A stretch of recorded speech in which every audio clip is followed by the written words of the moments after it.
Oh, good afternoon. Welcome back. Hope you had a great lunch. So we've got an awesome afternoon on tap. So really looking forward to sharing some cool things and wrapping up and looking ahead. So it's gonna be really fun. Reminder: we got trivia coming up throughout the afternoon. So stay tuned. We got some cool prizes for you from First Lady's office and some trails and Navajo Yes stuff. So stick around. Also, remember 2:15 if you're interested in joining the conversation about where do we go from here. That's going to be starting at 2:15. Go from 2:15 to about 3 o'clock. So it'd be a really interesting conversation if you want to join us. And you can zoom in. We can get you the info on that. Just shoot us a note and let us know that you want to join, and we'll send you the Zoom link so you can join that conversation live this afternoon. All right. We've got tons of questions too, and I just want to mention one thing. All these questions are phenomenal, and man, we've been trying to respond to some of them during lunch. Lots more to go. We're going to touch on some this afternoon, but we also have a monthly Navajo Nation Trails Task Force, and that might be something some of you who are asking these awesome questions might be interested in. It's usually the first Wednesday of every month. This month or the month of March is going to be on March 9th. So you can always follow us and keep tabs on those meetings, and we'd love to have you join and bring some of these questions for discussion. Things about permit holders and liability and funding and all these types of issues that come up with a lot of communities. So the Navajo Nation Trails Task Force, check it out if you haven't seen that yet. All right, we're gonna let Nelsa go ahead and welcome us all back and get us ready for the afternoon. Good afternoon, everybody. Welcome back to our afternoon session. I just want to give some shout outs to Brittany from LCR. Thank you for chiming in. Randy John Jr. from Albuquerque. Thank you. Tony Ken from the Valley. Thank you. AJ Murphy from Crown Point. Thank you. Karen from Four Corners. Norseman from Pizza Edge, Hey, Kayenta. Thank right. you. Yeah. So again, thank you. Welcome back to our second session, and can't wait to hear all the rest of our presentations.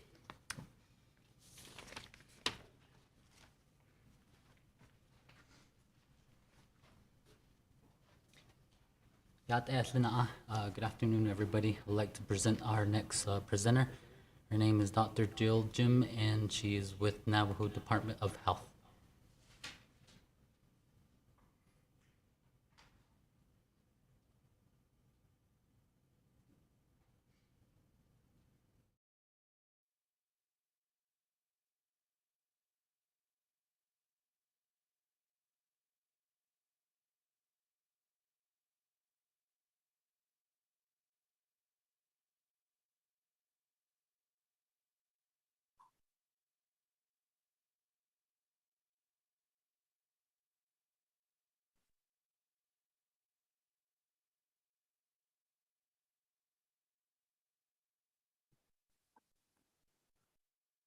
Oh, yes, I'm here. Okay, well, can you hear me, Sonia? Okay, well, thank you for inviting me, Tom, and to your virtual 2022 Navajo Trails and Outdoor Recreation Conference. So I was asked to provide an update on COVID and just wanted to welcome all the participants, and then also I am sorry I'm not able to be there in person, but I'll introduce myself first. I'm Dr. Jill Jim. Done in the Sunday look at National Touching the Bussistin. Ishane does a chadod, Zathane does another ado, not this other AC Nasha. And East Bahayande Bikidins. So I'm the executive director for Department of Health. Um, I wanted to share the COVID updates, and we do have a Department of Health webpage, and on the Navajo Department of Health, there's a COVID webpage that you can get information on. We are currently on a downward trajectory. Our numbers have been decreasing for a week or so, and it doesn't mean that we're back in sort of that green or yellow. We have never been in green status based on our gating criteria. We are still, and we are not at yellow or we're not at orange yet. So some of our measures are still high enough to keep us in red. So meaning that we have some restrictions in place. Even though we are in red, we have a 50% capacity limits for businesses, and these include restaurants, gas stations, and going to the grocery store. Those are the limits that we have. And then there's some restrictions on gathering limits, and I think some have 15 persons right now. And included in that, we have drive-in gathering limits as well, and then we have meeting limits. I think are at 25, and the rest are a little bit lower. And we'll make those adjustments as we become comfortable and see a consistent downward trajectory, and when some of our numbers um, go towards the orange status, meaning that we have less new cases of COVID, but the number of cases are still high enough to keep us in red as well. We do have an indoor or a public mask mandate that we still have as well, ensuring that masks are still worn indoors, and encouraging people to do that at home when they're gathering among individuals as well. So there are, of course, CDC recommendations that we don't align with. So what you hear from the Centers for Prevention and Control regarding changes for certain prevention strategies. One of that, I know there was some recent um, suggestions or recommendations. The way CDC says it, these are just recommendations, and states and jurisdictions and tribal territories all can take this recommendation or not. And so one of that I recently is just not wearing a mask outdoors around others is one of the things they suggested. We have not made any adjustments to our recommendations around outdoors, since we're talking about trails and outdoor recreation. I wanted to kind of highlight that. And then also just encouraging individuals that do travel just to self-monitor and just be cognizant of all the areas that we want people to do is physical distance. Some people call it social distancing and wearing your mask, of course. There is, through the Omicron surge that we recently experienced, there was a high emphasis on wearing better quality mask. To me, I'm wearing a disposable mask, which should be double layered with a fabric mask. And then there's a KN95 and N95. So we will be working with chapters to give those out to the communities soon. And some will receive some of those masks for people to get as well. And we also encourage individuals to still get tested if they're showing any signs and symptoms of COVID. And so those are just the prevention. The 3 W's: continue to wear your mask, physical distance and watch your distance, and then also making sure that you also get vaccinated if you're not vaccinated.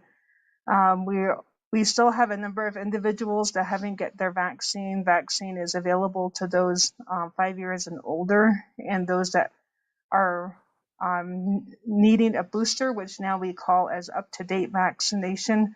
So it's 3 doses, not fully vaccinated. So we recognize that the definition for fully vaccinated means that a person may have past a 5-month time period where they need their up-to-date shot.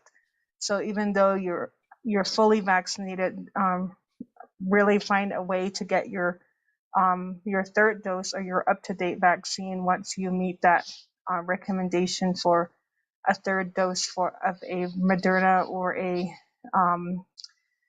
Pfizer vaccine. And then of course some still have used the J&J vaccine as well. So those are sort of the recommendations that we're still providing. We know that the numbers are decreasing slowly, but we just want to encourage individuals to still be aware and cognizant of what gatherings are happening out in the community, and to make sure they follow guidelines.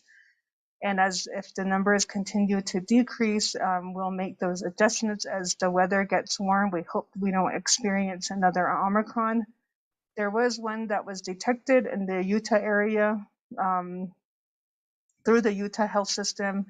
and the sample was within their zip code, but there was no transmission to other individuals, and it was contained. So that's of the new variant, the BA2, which is a subvariant of Omicron, which we now know has been very highly transmittable than the Delta variant, but has caused less severe hospitalizations or illness among individuals that are vaccinated. So encourage individuals to get vaccinated. I just want to commend Tom and your group for encouraging individuals to have their vaccine card or up-to-date shot in your events.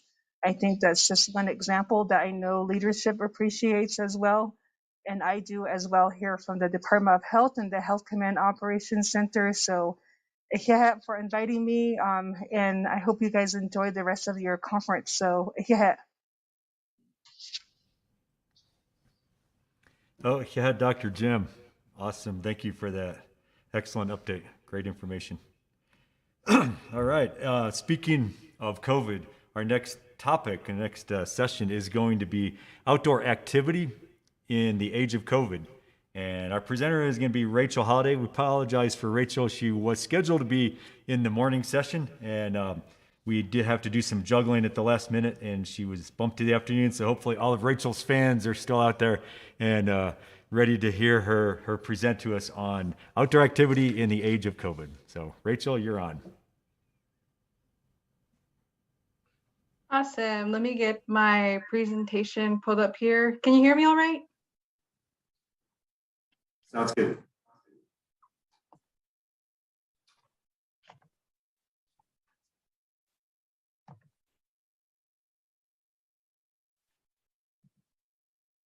Alrighty.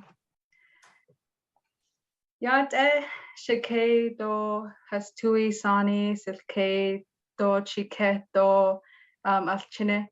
I want to thank Navajo Yes and the Navajo Nation Office of President and Vice President for implementing this conference. I am always amazed by the work that Navajo Yes does for our communities and surrounding communities, and appreciative of the support that the Navajo Nation gives in their efforts. I myself did my first tour de res back when I was in 5th grade, and I am now 27 years old. So that was quite some time ago. Well, I was invited here today to present to you all about outdoor activity during the age of COVID. Many of you have read various experiences while exploring the outdoors. Many of you had various experiences while exploring the outdoors during COVID, which most times is in your own backyard.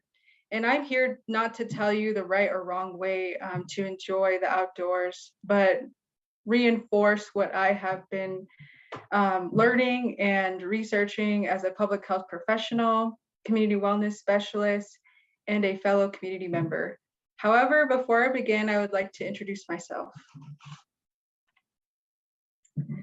Che Rachel Holiday and She my deshkijin neshle the Bethlehem Abashishtin Kiani Dasha Che do Bitani Dasha Nele Sabi Nesge de Keheshte do Sabiken de Nasha. I work for the Utah Navajo Health System as a community wellness specialist.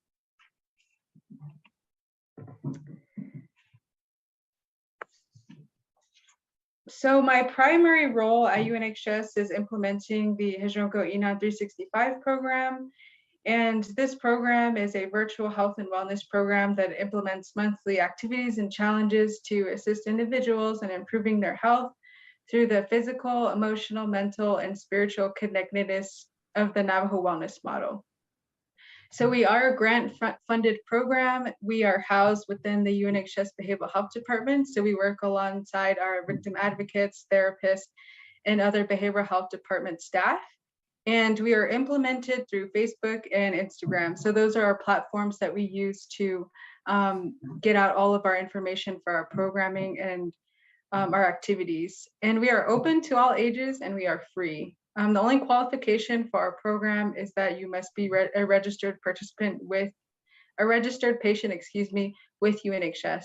Some other services that we provide within our program are health promotion education. We also do some community outreach. So if you're interested in us tabling at any of your events, we're available to do that. And essentially any kind of health presentations we're available to create and implement through our program. And we also do behavioral health referrals. So it's a really interesting thing about our program is that we are able to build that relationship and already have existing relationships with our participants where they feel comfortable to coming with us to be referred to our therapist or any of our other services within our department. That's kind of how we're increasing access to behavioral health and the services that we provide.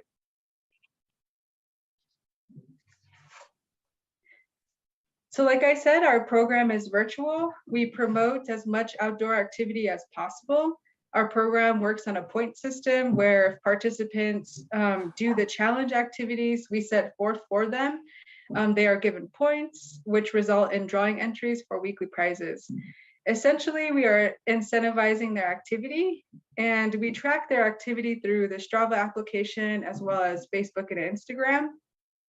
So since our program is not solely focused on physical activity, we also take other forms of activities such as beading, wood chopping, herding sheep, drawing, journaling, reading. So these images here shown represent some of the outdoor activities that we have done in our communities. We have done community runs in Montezuma Creek, Navajo Mountain, and Monmouth Valley, Utah back in October 2021. And we also encourage our participants to take nature walks. We just held a Valentine's Day stroll on Monday, which we encouraged our participants to go outside with their loved ones, their animals, or their significant other to take a stroll outside. And we asked them to share our pictures to their social media. And so that's kind of just how one way we encourage people to get outside. So as we move forward through this pandemic, our program is always looking for ways to establishing more ways for our participants and community members to get outdoors. Therefore, I did want to present concerns of why people may be hesitant to get outdoors during COVID, and also the reality of outdoor activities during COVID, and lastly, how to stay safe outdoors while also following COVID protocols. So this is a question that I was kind of pondering over when Tom invited me to present to this presentation. It's a pretty simple question, and it's not meant to be a trick question. So the simple answer to this question is yes, it is safe to go outdoors during COVID. So some may wonder why the previous question exists, but there are many concerns to consider, which are not applicable to everyone, but some reasonings may have to do with anxiety. So anxiety about leaving your home, and with anxiety about leaving your home and the fear of becoming infected with COVID, where you may not want to go outside, and in addition to guilt or shame. And this mainly has to do with not wearing your mask when on the trails or outdoor or in any outdoor setting. So I've heard some stories about hikers or backpackers mainly from social media that have been kind of shamed for not wearing their mask, although they are socially distanced and they are with people within their own household. In addition, shaming might be also coming from your family members or friends for simply wanting to leave the home. In addition, lack of safety measures or regulations could also be another concern. So although there were many that weren't necessarily hitting the trails or going outdoors, there were a lot of people who ventured out even more during the outdoors because the gyms, the rec centers, the playgrounds were closed. So this led to an influx of people on the trails, which resulted in overcrowding on trails or in parks. So this led to people considering not to visit the parks or trails, which ultimately led to them not getting outdoors. So the reality of going outdoors during COVID is you're outside. So with this logic, when you're outside, fresh air is constantly moving. So the particles that cause the respiratory droplets that cause COVID-19 are more dispersed. So you're less likely to become infected with COVID. In addition, there are many health benefits to going outside, some which include a rise in vitamin D levels. You build this connectedness to nature, and there's many positive mental health outcomes associated with being outdoors. And the reality, many parks and recs and even outdoor activity sponsors like Navajo Yes have guidelines in place. They're promoting and reinforcing local guidelines. They have signage along the trails, and they're communicating with not only their management, but the management that they're doing activities in the community with. So ultimately, although there are concerns, the outdoors is a pretty safe space to enjoy while we're still in this pandemic.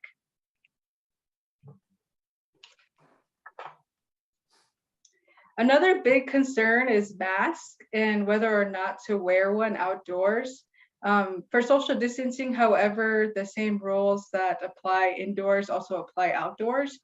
But first, when you're considering wearing a mask, you want to look into the COVID rates in the community that you're in. So if there's a high number of new COVID-19 cases, it is suggested that you wear a mask. In addition to if you're in close proximity to others outside your household.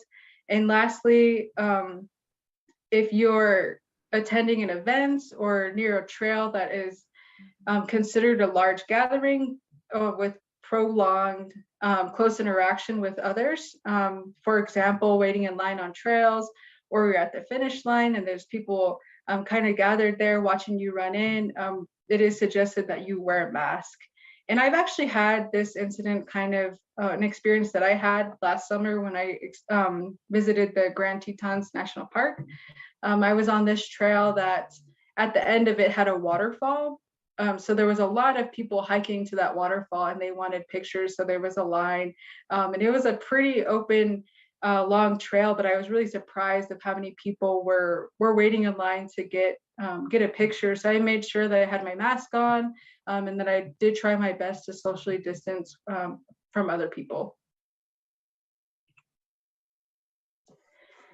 And lastly, I wanted to share some tips to limit your exposure and give you some ideas of what are considered low risk outdoor activities. First of all, explore locally. I attended some of the conference yesterday and a little bit this morning, and I know a lot of people have mentioned exploring our local trails, which Navajo Yes has kindly established for us information to go out in our communities. And so visiting local parks and trails near your community or house to limit travel. And also planning visits to parks or trails, so avoiding high traffic trails and know local laws and regulations of the communities that you're visiting. In addition to bringing your own water and snacks. Sometimes I overlook this even when I'm traveling for work. We're so tempted to stop at a gas station or a grocery store. So it is advised that you pack your own snacks so you're limiting your travel inside those establishments. Lastly, limiting the surfaces you touch. So this not necessarily like trees or rock that you're sitting on, but trail maps, trailheads, park benches, items, or materials that are heavily touched at parks. So just limiting those surfaces. And some low risk outdoor activities to enjoy alone or with those in your household.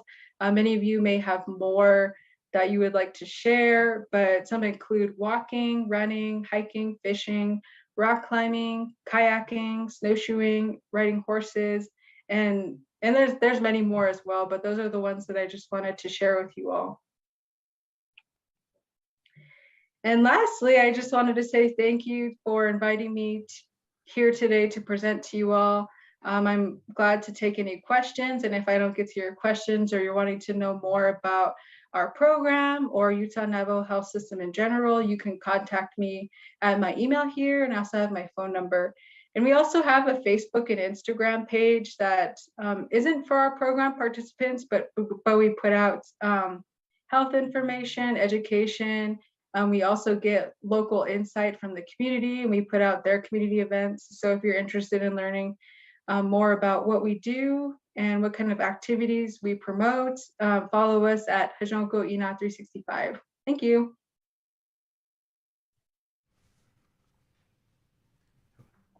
As you can see, the possibilities are endless. There's so much good health and wellness programming going on the nation right now.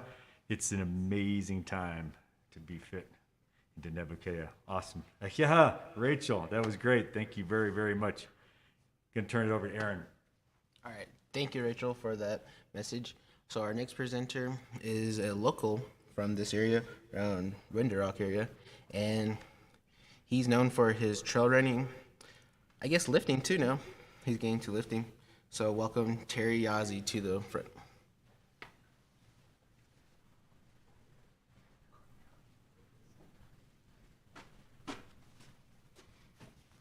Need to raise your camera up.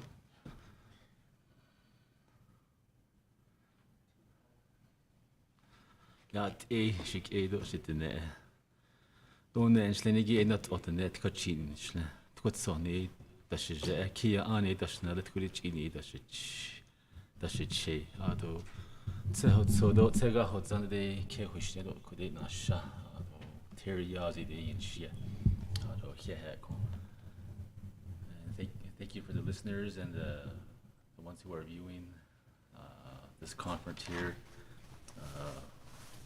Thank you for viewing. And I was asked by my brother Tom Regenbach to give a few words of words of encouragement and inspiration to our viewers and to the ones who are going to be watching later on down the road.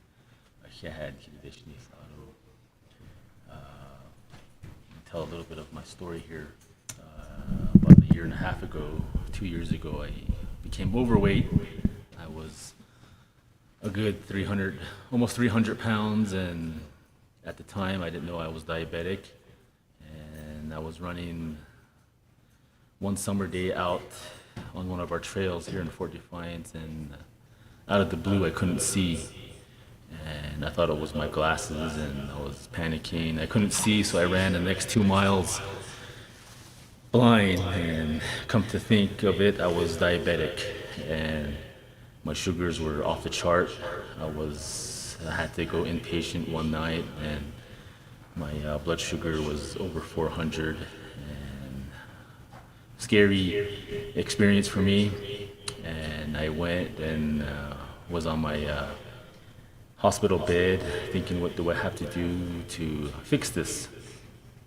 And I went and did an overnight thought, and I wanted to fix this. I wanted to get out and change myself for the better, and it took time.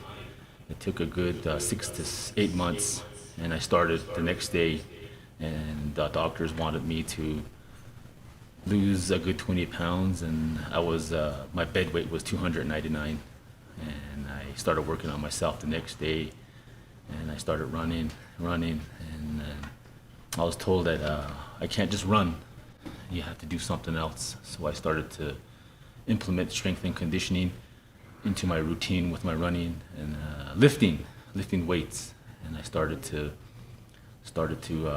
implement that into my workouts every day. Every day I worked out a good 2 to 3 hours, and I was running either before or after a good 2 hours as well. And I dropped weight within 30 days, a good 35 pounds. And another 30 days I dropped another 30. So within 2 months I dropped 65 pounds, and my weight went down to about 225, and I dropped another 10, and I went down to about 214. And I was skinny, and I started to show muscle, and I've gained muscle, and I've gained strength in my routine. And I go about our communities and run some of the trails out here as part of my fitness routine, and the Navajo Nation Navajo Kotaker Trail is one of my workout trails I use daily, and it's a good trail. It can get you in shape in 30 days. It can change you if you're disciplined, if you're committed, if you get that mindset and push yourself. It can happen. You can lose weight. And the only thing you got to do is get up off your butt, get up off your chair, and get out there and move. And don't give up. You know, and push yourself every day. Set a goal, long-term, short-term. And I did that.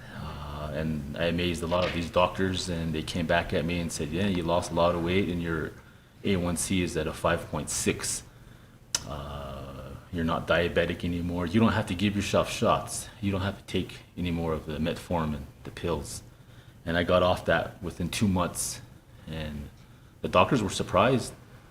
And they couldn't believe it. And they just kept awing. And then I did that, and I showed them, you know. And I challenge you guys out there to push yourself, to get out and move. Whatever part of the reservation are you from, get out on those trails that we mentioned, get out there. Come out and run a 5K, even a mile, push yourself. Do 5 push-ups, do 6 sit-ups, you know, add on, you know. Every day we age as people, you know, if we don't take care of ourselves. And we have to take care of ourselves with whatever is here on the Navajo reservation now, you know. The illnesses and sicknesses that are here, you know, we got to take care of ourselves. Elders in here, our Chays and Masanas always tell us that. Take care of yourself.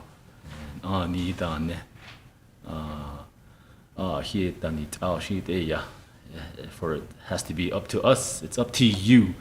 Nobody can beat yourself but you. So I challenge you guys, my people, get out there and run, push yourself daily. Even if you can't run, walk, you know, get out and walk a mile, you know, get your immune system boosted, you know. Come out and join Navajo Yes. Come out to some of the events they're holding. You don't have to run a 50K, you know, you can run a 5K or a 10K, you know, come out and walk, you know, be active. And choices all ultimately comes down to you, what the type of foods you eat. Processed foods are not good, you know, there's a lot of that. There's different types of foods that we're intaking, and it's not good for us. The drinks that we intake, you know, have a high amount of sugar, has a high amount of sodium, you know.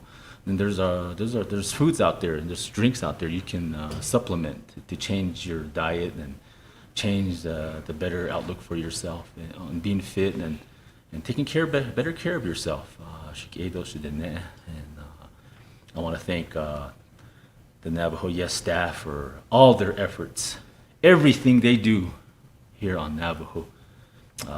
Tom, Raiji, Aaron, Nelsa, all the volunteers who come out and assist their events, you know, all of everybody who chips in to help, you know, these runs that go on.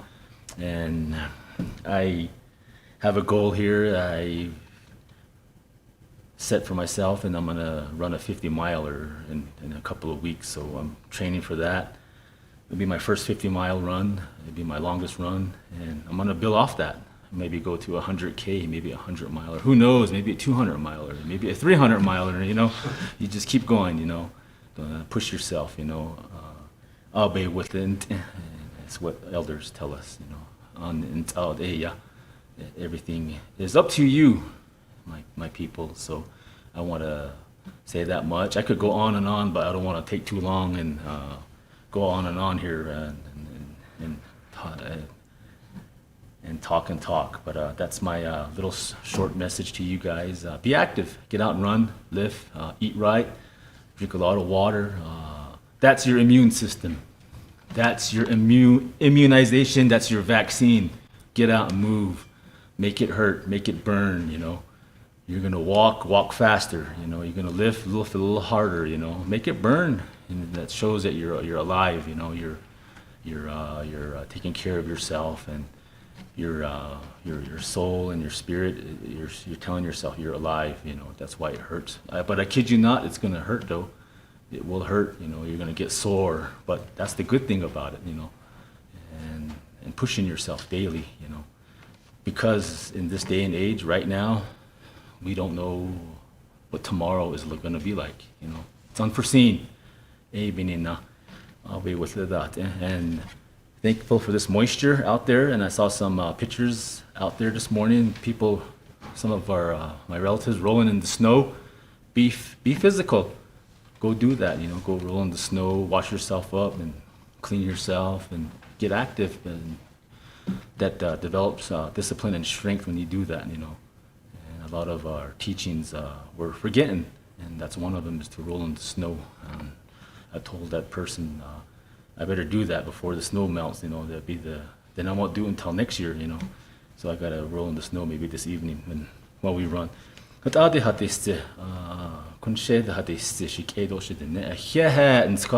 Tom, Navajo, yes, and come on out and run with us. Thank you very much. Yeah.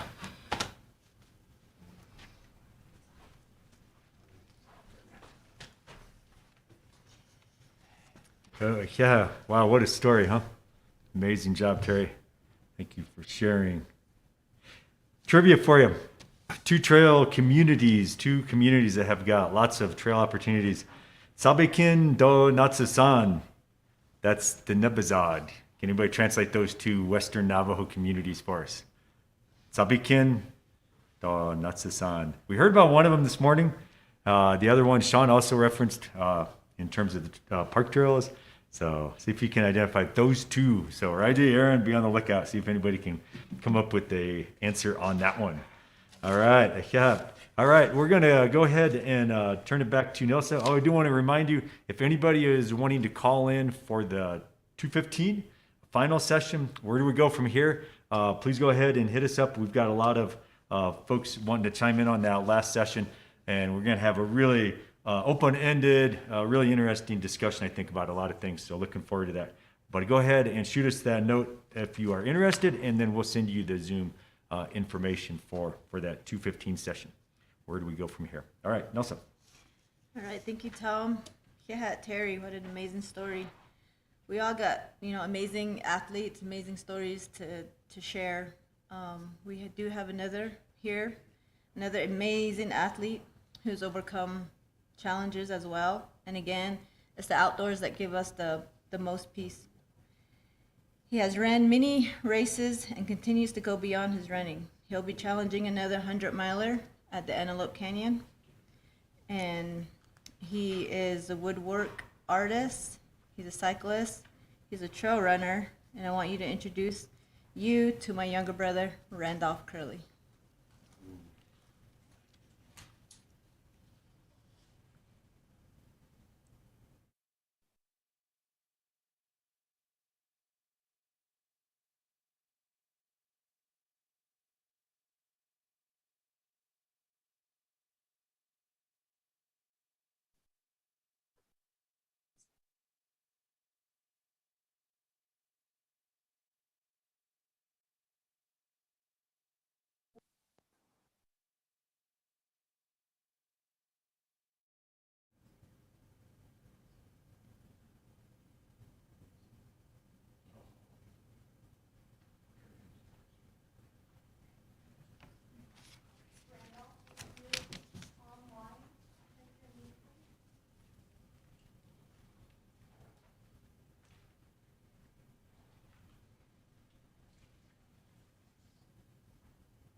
Step back in time and discover a diverse culture, ancient ruins, and majestic natural beauty in a land rich in history.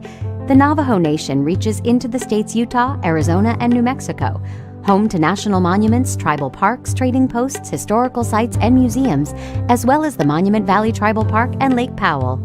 At the border of Arizona and Utah is Monument Valley. Breathtaking red sandstones push skyward from the vast expanse of the desert floor, creating striking formations. From towering rocks, we go to the heart of the Navajo Nation at Canyon de Chelly, where families make their homes and still farm the land. Experience how people lived more than 900 years ago. About an hour east is another towering volcanic rock formation that can be seen for miles. Shiprock is a sight to be seen. Explore the remarkable Navajo Museum and Library and Visitor Center in Window Rock, Arizona. Learn more about the colorful and unique history of the Navajo people via various exhibits, interpretive video, and a traditional Navajo hogan. The Navajo Arts and Crafts Enterprise, also located in Window Rock, Arizona, offers Navajo rugs, pottery, and jewelry made by Navajo artisans. Headquartered in the capital at Window Rock, Arizona, the Navajo Nation government is located here, and it's home to the Window Rock Formation and the Navajo Veterans Memorial Park, rich with activities from jeep, hiking, and horseback tours to boating and exploring. Every step of the way, you get a chance to explore the culture, tradition, and history of this great land. A trip to Navajo Nation is transformative. This is where the past is the present, and you're along for the ride. Afternoon again. We're going to come back to Randolph here in a second. Hopefully, we're going to try to get that resolved. In the meantime, we're going to hear from Aaron.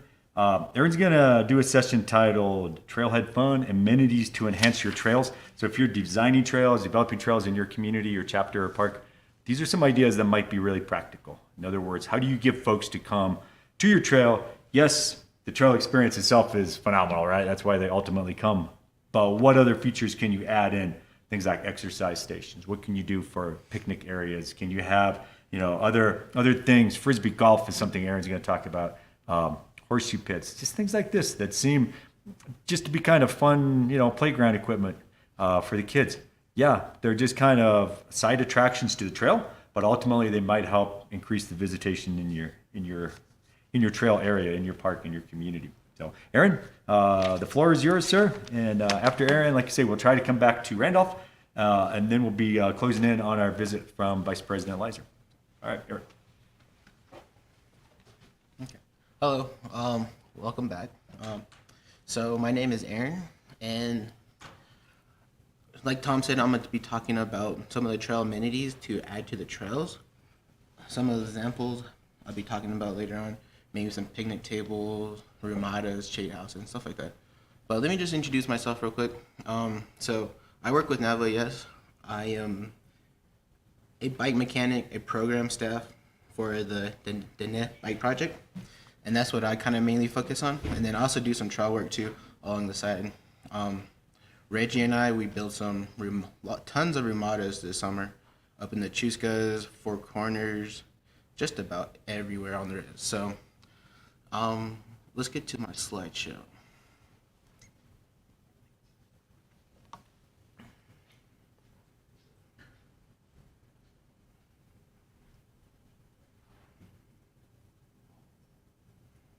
Okay.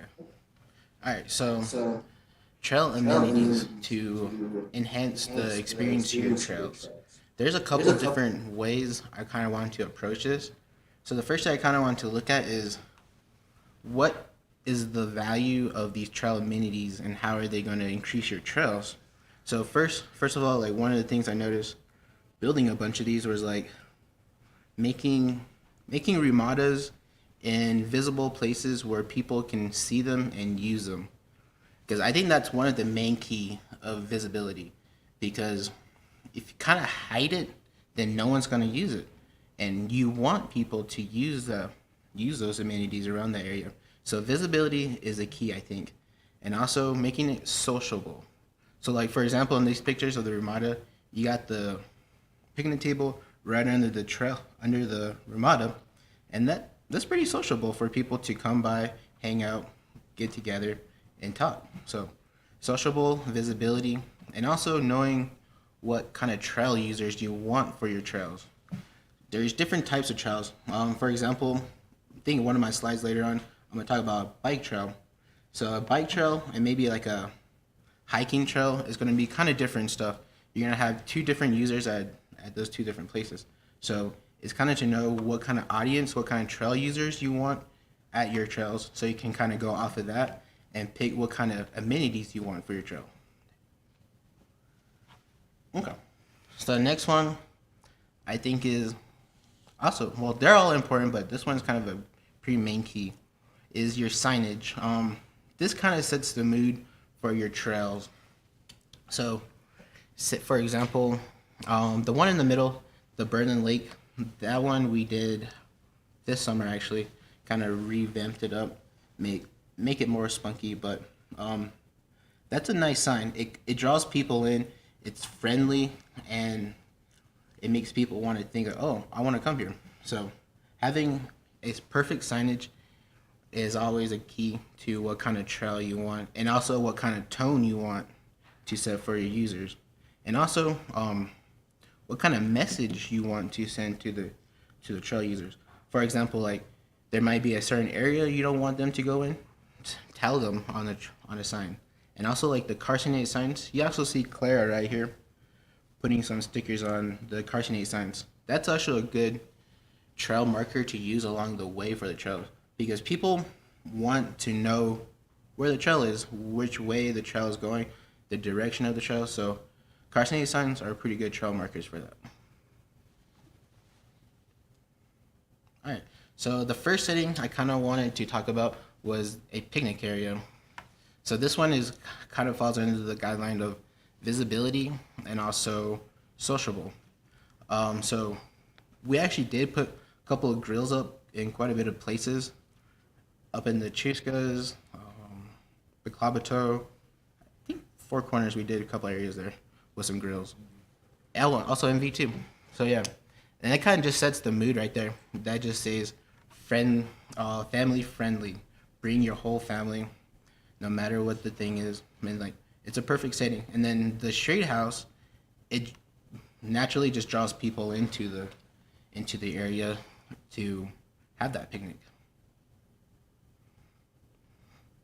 Okay, so the next one is kind of piggybacking off it.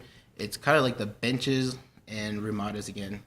So with these are very doable. You can buy them like pre-made, but what we kind of just did it ourselves. We did a DIY on these, and they worked out pretty well.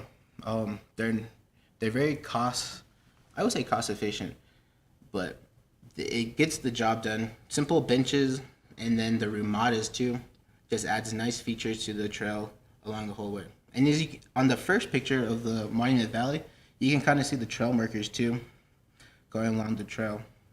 And that just draws people in, knowing where the trail and which direction it's going to head into. And then right at the front, you see like the trails map. That's also a good thing to have too along the way, to kind of tell what kind of users, what kind of trail it is and how to respect it.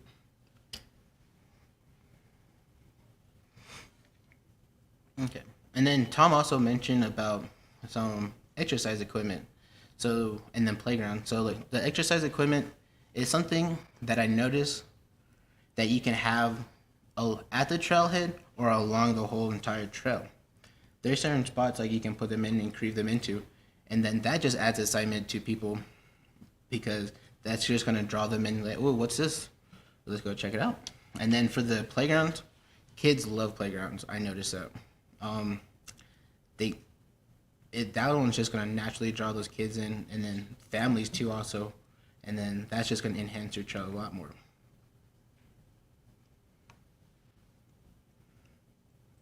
Okay, so the next one is kind of off the beaten path, but I think it's pretty cool. It's the climbing boulders and the slackline.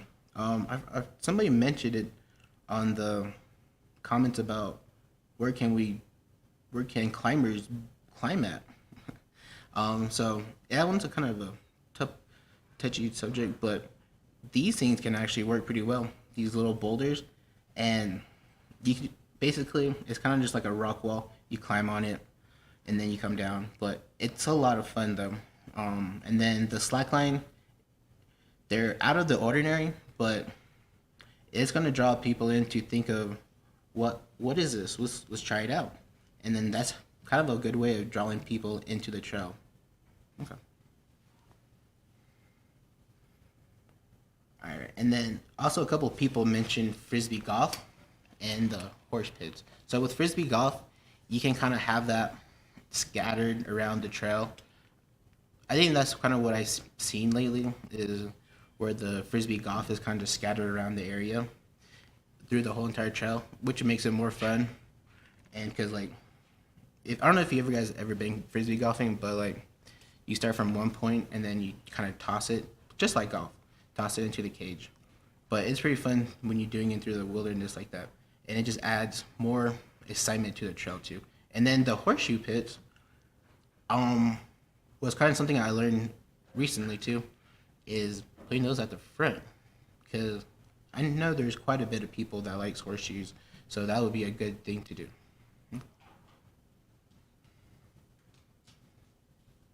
All right, so with bike trails, so like I said at the beginning, kind of knowing your audience of trail users you want to target. And so with bike users, they're going to tend to more aggressive stuff. So like this first picture is kind of a bike repair station they call it. It's very helpful. So you got a couple sets of tools and a pump and a stand on there. And so like I know a bunch of bikers, a bunch of them kind of really don't carry tools with them. So this is a good way to tune up your tools or tune up your bike before heading onto the trail.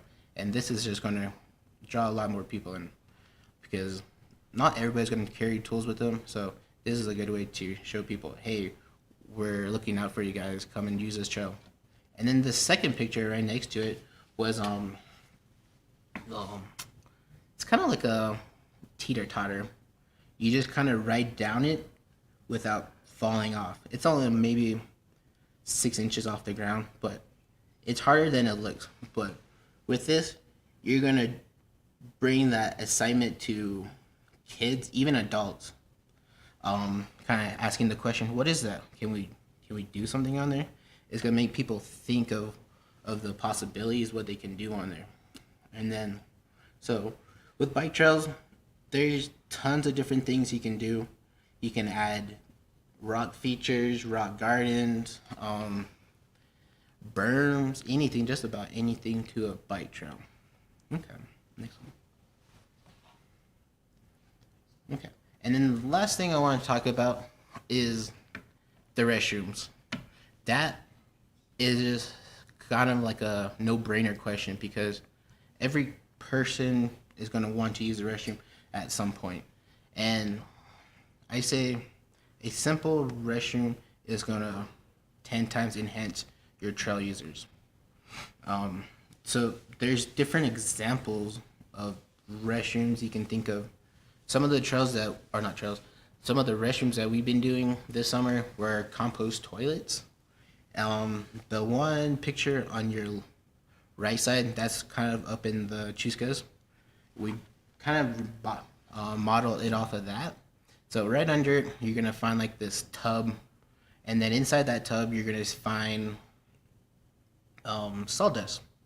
And what we found was sawdust keeps the smell, everything compacted down, and there's no hassle really. It's just moving a bucket, taking it to a certain place, and that's about it. But a compost toilet does make magic. It will enhance your trail a lot more. Just because knowing that they can use the restrooms at a trail is pretty good amenities to have. Okay.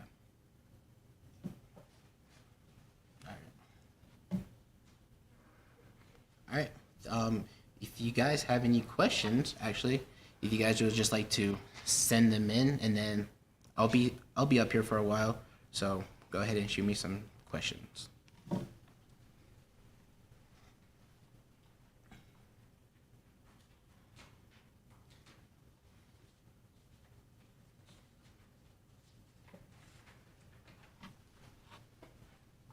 Oh yeah, Aaron, awesome job.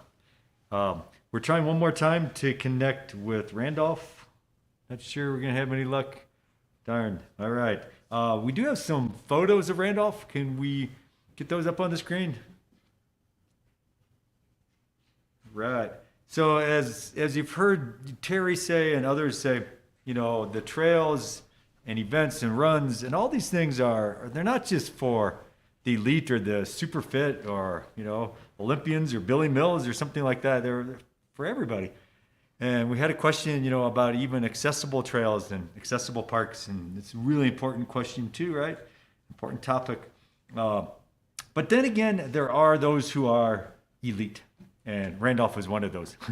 So even though we certainly acknowledge and honor and want to try to serve everybody, you know, those who are in great shape, we just had a runner or a person write in, wow, Terry inspired me. I want to lose weight and start running now. So awesome. So folks like that. But then you have folks like Randolph who are so extremely, amazingly talented, like his sister. Hey, all right. And here's Randolph down at LCR a couple years ago with John Kinsel and Peter McDonald.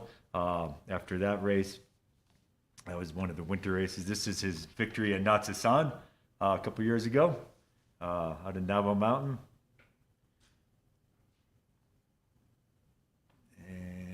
That one is Randolph. I'm not remember where that one was at, but that's Randolph again post race. So, all right. So some great scenes of our guy Randolph Curley. All right, I think we are ready for our next presenter, and Nilsa is going to introduce that individual, a very special guest.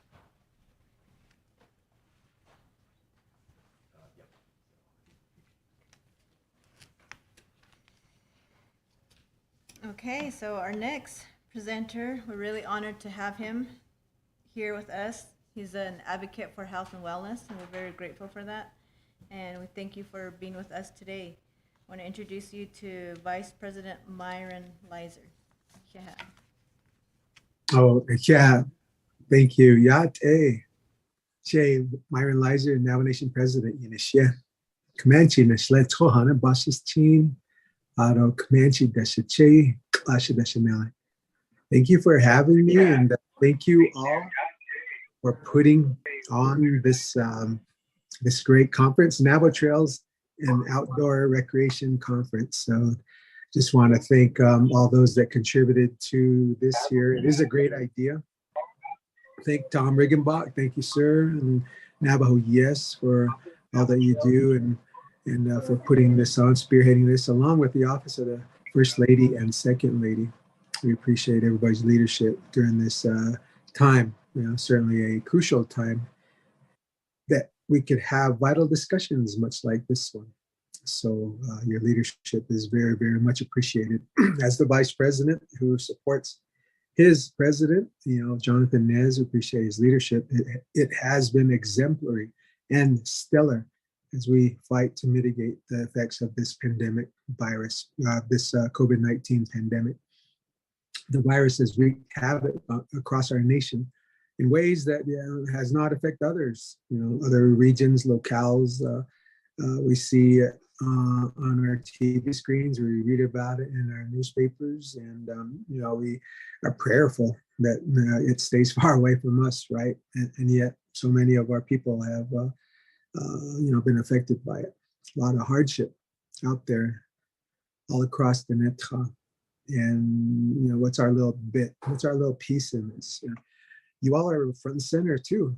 President and I, early on in this pandemic, we said, you know, if we have to be isolated, if we have to be quarantined, if we have to, you know, try to, you know, enact extreme measures to stay safe, then we should become better for it. You know, what did we learn? All pandemics in our nation's history, in the world's history, has changed the way society operates. What's our little piece in this? And so as we talk about the trails that are out there all across the Netra, again, you know, there's great collaboration, you know, again, starting from the leadership of Tom Riggenbaugh, Navajo Yes, and again, the Office of the First Lady and Second Lady. And all hands on deck mentality. This would be a great time to insert this discussion. Let's all become healthier because of this. Let's become better citizens. Let's become better family members. Let's become better fathers and mothers, parents. Let's become better employers and employees. Let's get healthier while we're doing it, right? I have a story to tell. Early on, this pandemic, it started in March, right? Almost 2 years ago. We're 21 months into this pandemic now. So almost 2 years ago, I remember being relegated to having meetings, conducting meetings, much like this one here, virtually, WebEx, Zoom, Microsoft Teams, and Google Meetings. It's like, this was a new way of doing things. So immediately had to sit down, and as we conducted running the nation and mitigating the effects of the virus, sometimes we'd be on the phone from 6 a.m. to past 7, 8 p.m. at night. Myriad of meetings. Right outside our vice presidential home here, I saw some people up on the trail walking by, running by. And before this pandemic, I was a runner, I think recreationally, but certainly not, I guess, competitively. But, I just saw people running by. Sometimes our eyes would meet as I'm conducting a meeting, much like this one, and I'd look up and see people run by, and that's like just so inspired. I want to get out there, and yet, relegated to sitting behind a computer screen and having meetings.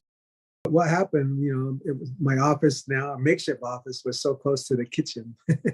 Run up and get a soda or get something to snack on, hot Cheetos, right, and chips and dip. And really, what ensued was from March to like June, I had gained about 20 pounds and just sitting there and having meetings and staying inside, not doing anything really, and had become kind of frustrated with that. And, it was just a needed thing to get out and be active. So thought about it for a couple of months. I need to get back out there. I need to run. Is it safe? I can mask up. Who wants to wear something constraining their breathing capability while they're running or working out, right? And all these thoughts, and you just analyze it, and then what you did was you paralyze yourself, right? So the true paralysis of analysis ensued.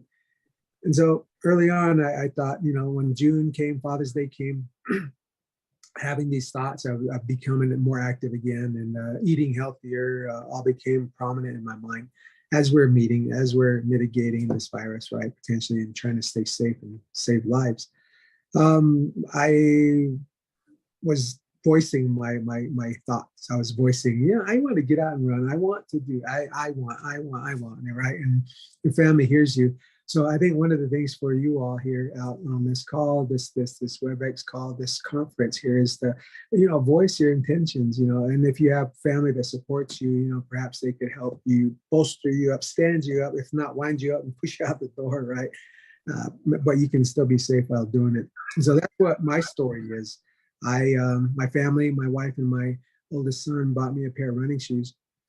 Now, I did not need another pair of running shoes, right? Being a runner and, at that, I still had many pairs of shoes I had, but I got the picture. It took me from Father's Day about 3 weeks to just let the thought simmer and then, get prepared. So I was trying to get ready to get prepared to get out the door to run. 3 weeks, those shoes, I kept looking at those shoes. And finally, one Sunday night, I told myself, I'm just going to get up tomorrow. We get out the door at 5 a.m. and I'm going to go run. Well, that's what happened. I got out cold turkey and wasn't even really working up to get out to run. I just said, I got to do it. It is to be, it's up to me, right? The true Trawajit ego philosophy, mindset, had really taken over. And, sometimes we need to convince ourselves that we're worth it. Our health is worth it. And so running the trails, biking the trails, all in and around the Netra here. Again, there's maps out there that Navajo Yes and Tom Riggenbaum, the Office of the First Lady and Second Lady, have put out there. You can learn how to get ready and you can prepare yourself to become more healthier. And I think this pandemic, this virus has shown itself not nice to less healthier people, those with predisposed health conditions and the like. So by becoming healthier, eating the right things, dropping some weight, we can help stave off potentially the virus. And to say that we do contract the virus, but its effects won't be as harsh or, bring on hardship more readily. So, I think living a healthier life should be one of the things that we incorporate on this call, on this platform. President and I, we can always advocate to be healthier, wealthier, and wiser. And so we encourage you throughout this conference. You've heard many people talk about, maybe even perhaps getting ready, but we're really highlighting the need to live a healthier and maintaining a better lifestyle so that this virus and future pandemics won't hurt us as much, hurt the Navajo Nation as much. So when you do become healthier, you drop weight, which was much my case. After I started running on July 7th of 2020, I haven't stopped running since, save for maybe a week off, two weeks off, strewn in the last 21 months. Other than that, I've been running every other day, every 2 or 3 days consistently. I dropped the 20 pounds, became more energized and just long to be out there now. So you can be safe as you get out and enjoy the great outdoors. We do encourage you to do that. And, learn from us, learn from President and First Lady. And, I do apologize. The Second Lady is not available today. She's a little bit under the weather. She's fine. And, she's just got a dry, raspy cough. And, I told her it's from drinking all the coffee, diuretic is as caffeine makes us. But, again, living a healthier, wealthier life, we can do that while we enjoy the great outdoors of our trails. And so just be like Vice President here, right? Commit to running, get prepared, get ready. And the key is just to do it, to get out there. And so 21 months later, I feel healthy. I feel energized and just long to get out there and to get on the trails. And so we appreciate Tom and your team for chiseling out the rock structures out here and carving some stair steps, right? And so, those of you that are wanting to get out there, it's a lot easier now to traverse the trails in our area, but we know that there's many more trails all around the Nita, all around our Navajo reservation. So thank you again for all that you do, and I appreciate this opportunity just to be able to chime in with you all. And so thank you, Tom. I see you out there. We appreciate everything that you do, and we look forward to just being able to do more with you all. And we'll see you out on the highways and byways, and we'll see you out on the trails of our great Deneta here. Yeah, well, may God bless you all. Continue to stay safe. Wear your mask up. Do your sanitizing of everything every time. Even if it gets to be too much of a habit, you can't be too safe out there. So we appreciate you all, and we want you to continue to live strong, healthy, vibrant lives. And guess what? There's many people that are looking at you because you all will model this for your family and your young ones. An inheritance is what you leave for somebody, but building a legacy, I think, is what we should all be concerned of coming out of this pandemic. A legacy is what you leave in someone. So yeah, thank you, Tom. Appreciate you, and may you all continue to do great and mighty things out there and benefiting the great Navajo Nation. Yeah, well, God bless you. Oh, yeah, Vice President, thank you for those great words. Great example. And I like that legacy. That's a great line at the end there. So really appreciate you joining us today. Oh, Kat. All right, so now we have arrived at the where do we go from here session. And this is going to be fairly wide open, and it's going to go for 30, 40 minutes until we get to a point of some resolution, and then we'll go ahead and have Nelsa and Frank Fatt come out and do a blessing and a closing of the conference. So look forward to that around 3 o'clock or so. All right. So here's how this is going to work. If you are calling in on Zoom and you are on the Zoom connection, please keep yourself muted until you are called on to speak. We don't want to have any confusion or gaps in the video there. So let's just kind of follow that simple rule, of course. Just kind of Zoom common courtesy will be in place here. But we want to hear from those of you who are interested in sharing and, how helping to answer that question. Where do we go from here? And we don't necessarily just mean at the micro level, but sort of at the larger macro level. Where does this go in 5 or 10 years on the nation? What does the Navajo look like in 5 or 10 years in terms of outdoor activity, outdoor recreation, fitness, health, and trails? Where does that go? What kind of changes are we looking at in that time? So I think we'll just kind of open the floor. We've got a number of folks that are lined up that have comments. And again, this is going to be a conversation. This is not going to be a series of lectures. It's just going to be an open discussion. So we'll just open the floor though, and anybody who wants to chime in, you will have the opportunity to do so at this time. It looks like Lewis is on the call, Dave McKasick, Arlene Ed, and some other folks. So if anybody who is on that call wants to go ahead and start with your thoughts of what things might look like on the nation in 5 or 10 years, what's the future hold? Where do we go from here? So if any of you want to begin the conversation, the floor is yours.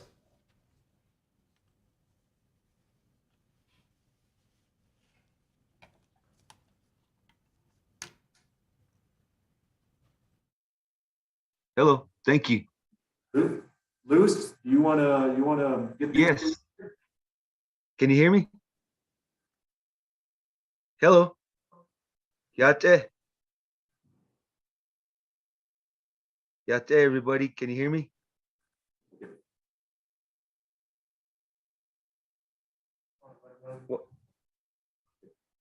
We can hear you real good, Lewis. Okay. I'm sorry. I'm just trying to make sure you can hear me. All right. I just thank you for letting me speak today, and I appreciate the opportunity I had yesterday to speak with everybody and to share the benefits of outdoor recreation. And listening to everybody's wonderful presentations today was awesome and inspiring. Just a little background on myself. Shea Lewis Williams in Shea, Bimpetod in Shle, Chippewa Bushichin, Aro Tobashnaja Dashiche, Aro Naslana Dashanale. Yeah, the inspiring the presentations really, it really shows that we got great potential for this upcoming years, and we've seen it and heard it these past few presentations. The bike movement and the bike packing movement, all these great stories of the trails, and people's health is being at the forefront, which is very important. So I see it as if we can keep this momentum going, this is some great momentum, which Navajo Yes and the different organizations involved with today's event and this conference, everybody's vision. We there's some great possibilities, and there people that are on the line, they're listening to these calls, and I'm sure they're inspired and motivated too to support this movement. So there's some great possibilities, and I just want to congratulate everybody with their projects and what they're doing, and I totally support everybody's strive and their goals and their visions, because we all share the same vision. When it comes down to it, it comes down to our cultures and our ancestors and all those benefits. So I see it as really great potential, and it just like I really appreciate what Mr. Vice President Lizer had to say, about everybody coming together. It takes It takes everybody coming together and inspiring one another. And I just like to say, the teamwork makes the dream work. So outdoor recreation's got so much influence on the decisions of all branches of our structure of our government. Um, you know, I was just thinking we've been talking about grazing, we've been talking about um, co-management issues, territorial issues. We've been discussing a lot of things that are up. Decisions are up in the higher echelon, in the government. So outdoor recreation is pretty awesome that it inspires the decision makers. So this is important, to have this opportunity for everybody to share their um, their accomplishments, their achievements, and their goals. Because if we can all put that energy together, we can create a great energy, and that energy is going to radiate. It's going to radiate throughout the Navajo Nation and off the reservation. So I really look forward to this, what I call a movement. And so I really appreciate this time that I've had to speak in this conference. And I really look forward to meeting everybody along the way. We're all one big family, so we got to keep in contact and communication, keep it transparent. Transparency is the key, and we got communication is another key. So I just want to thank everybody that's part of this movement, and just look forward to everybody. The upcoming, there's still some speakers coming up, so I'm looking forward to hearing that and to just support them. So thank you. Yeah, Lewis. Awesome. I want to share a quick story, and maybe this will help kind of direct the rest of our conversation too. Had a conversation a couple weeks back with Dave Weens from IMBA, and we were talking about trails and folks from the nation using trails, doing trails, doing outdoor recreation, and his question was, do folks on the nation feel comfortable going to the border towns, going to Flagstaff and Durango and Page and Gallup and so forth, and riding bikes and climbing or doing whatnot. And I said, ironically, folks are very comfortable doing that. And on the other hand, and kind of sadly, not as comfortable or not as commonly doing those things on the nation, right? And that's something that maybe in the next 5 to 10 years we can shift, right? So that there's more opportunities and more chances for folks to go for a long Saturday ride in the Chusca Mountains, or to go for a backpacking trip at Rainbow Bridge, Natsasan, or to do whatever other adventures they want to do. Go to some of these other trails in Crown Point, Baklabato, and places like this, some of the tribal parks, and really have great experiences. What is it that we can do as a group, as a community, to make those things possible, so that in 5 or 10 years, we're not going necessarily always off the nation for our outdoor rec opportunities?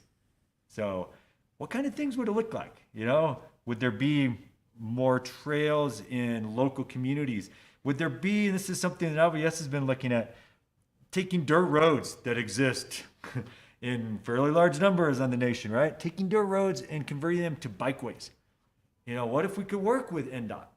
What if we could work with BIE and say, hey, is there a way that this dirt road, Chilchimbato to Kayenta, all right, 15 miles of beautiful country, could that be converted to a bikeway with some armadas and shade structures and benches and signage and trailheads?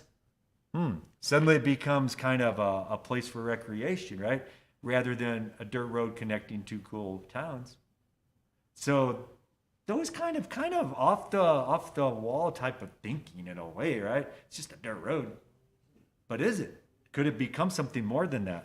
Because if we look at what are our resources, what do we have in abundance? Gosh, dirt roads would be one of them. Can we take dirt roads and turn them into something more?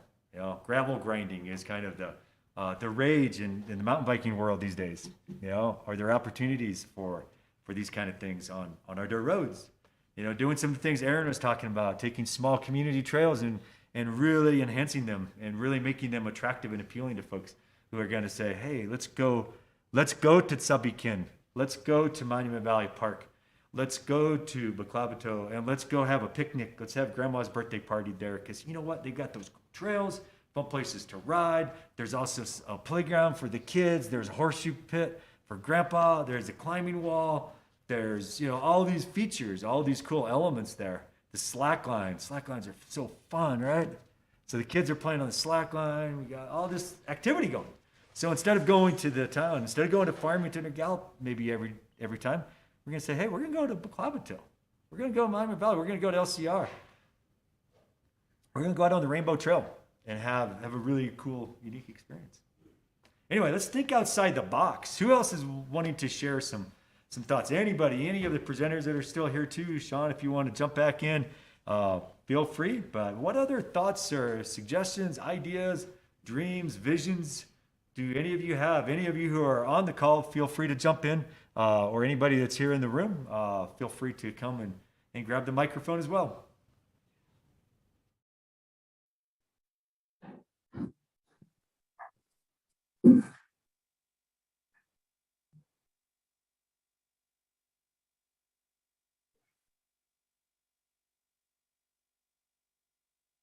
Ms. Johnny, are you?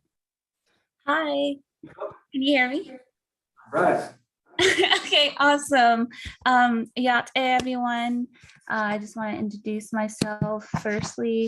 Yat ish and Johnny Talis, Ganashe, Tabahan, Nishne, Klini Chini, Bashachin, Bilagane, Deshache, Halagane, Deshanale, Set Ijude, Dinasha. So I'm originally from Rough Rock, Arizona. I'm currently living in Tucson, Arizona. I'm going to school as a graduate student at the University of Arizona. And it's been an awesome time getting to know all the amazing things that Navajo Yes is doing, the Park Service is doing with tribal parks, trails, biking trails, amazing work and so much dedication, and very inspiring to myself because I remember like being really young, running around and exploring these canyons and riding almost broken down bikes, but always finding a way to make them work, but never being able to find trails to go ride down, or never really seeing those trails accessible to the youth. And it's really great to see that a lot of people care about that. So as being a Diné woman and a student right now working in my program, I'm very passionate about like outdoor education and also integrating traditional ecological knowledge in those outdoor spaces. In this case, outdoor recreation, in trail systems, by integrating more community-based knowledge systems to make trail systems that the community want in their different community and homesteads. So I really see the future of trail systems on the Navajo Nation prospering from really including that knowledge and being able to get the community involved, and as more as like a community building initiative and potentially really building up the community. And I see that from everyone, all the presenters, and it's really cool. And I would love to become more part of that. And coming from like a more academic side, being able to provide like and support those initiatives as well. And by doing different projects and doing more technical things with trail maintenance, visitor usage data, and just like being there for the community. That's like what I'm really passionate about, and I really would like to see that in the future. But yeah.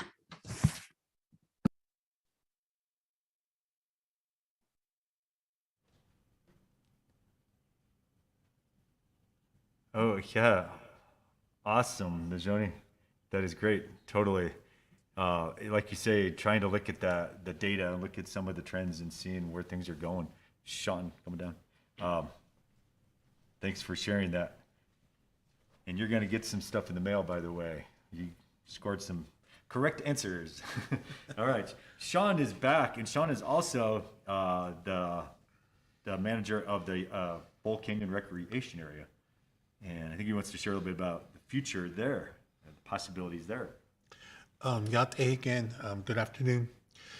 As the person that oversees the Bull Canyon Recreation Area, the only activity that we have currently is the fishing.